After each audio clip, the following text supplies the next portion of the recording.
The skies are alive at Point Mugu on the California coast in these films circa 1959-1960 as Regulus I missiles are landed by director aircraft.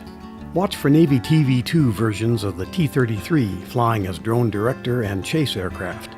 FJ Fury jets also perform this role, and the occasional F8U-1D Crusader director jet is also filmed.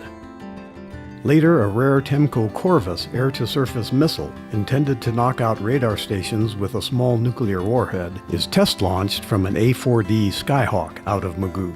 Corvus was discontinued before development was complete.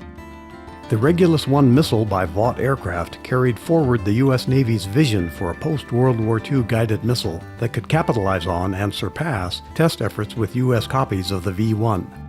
Powered as a subsonic cruise missile by one J-33 turbojet engine, similar to the powerplant in the F-80 and T-33 Shooting Star, the Regulus I gave the Navy the next step in reliable launch, control, and recovery of unpiloted vehicles.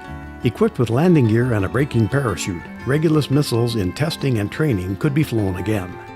Nuclear-tipped Regulus Is went on patrol with specially configured submarines as an operational element of U.S. strategic policy, beginning in the fall of 1959, before the advent of Polaris-equipped submarines.